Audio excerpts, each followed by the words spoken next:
ابلیس کا آلائے کار۔ قرآن مجید میں بیان کردہ حضرت آدم و ابلیس کے قصے میں ایک موقع پر اللہ تعالیٰ ابلیس سے یہ دریافت کرتے ہیں کہ تجھے کس چیز نے آدم کو سجدہ کرنے سے روکا؟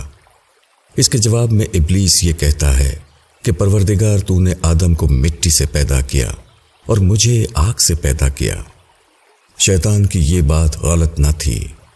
اللہ تعالیٰ نے بلا شبہ حضرت آدم کو مٹی سے بنایا تھا، مگر یہ آدھی بات تھی۔ باقی آدھی بات یہ تھی کہ حضرت آدم میں اللہ تعالیٰ نے اپنی روح میں سے پھونکا۔ یہی وہ دوسرا عمل تھا جس نے حضرت آدم کو ایک غیر معمولی ہستی بنا دیا تھا، جس کے بعد وہ مسجود ملائک بنائے جانے کے قابل ہوئے تھے۔ مگر ابلیس نے اس روحانی وجود کو بالکل نظر انداز کر دیا اور اس مادی وجود کو بنیاد بنا کر جو اسے کمزور لگا انہیں سجدہ کرنے سے انکار کر دیا۔ اولاد آدم کو اللہ تعالیٰ نے جس اصول پر تخلیق کیا ہے اس میں وہ بیک وقت مادی اور روحانی پہلو رکھتا ہے، مگر جب ہر وقت اور ہر جگہ مادی چیزیں زیر بحث آنے لگیں اور روحانی پہلو بالکل نظر انداز ہو جائے تو ابلیسی سوچ عام ہو جاتی ہے۔ پھر ہر انسان اپنی مادی کمزوری کو نظر میں رکھتا ہے اور مادی بہتری کو مقصد بنا لیتا ہے۔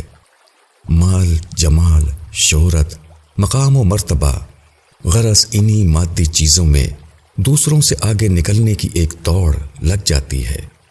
دوسری طرف انسان کی روحانیت جو عدل، احسان، انفاق، صبر، درگزر جیسے اعلیٰ اخلاقی اوصاف کو جنم دیتی ہے، کہیں زیر بحث نہیں رہتی۔ مادیت کی دوڑ میں انسان تکبر، اسراف، حسد، خود غرضی، بخل اور دیگر اخلاقی رذائل کا شکار ہو جاتا ہے۔ آخرکار ایسا انسان ابلیس کا آلائے کار بن جاتا ہے۔ حقیقت یہ ہے کہ یہ دنیا ہو یا وہ دنیا، انسان کو مسجود ملائک اور جنت کا وارث اس کے روحانی وجود کی وجہ سے بنایا جائے گا۔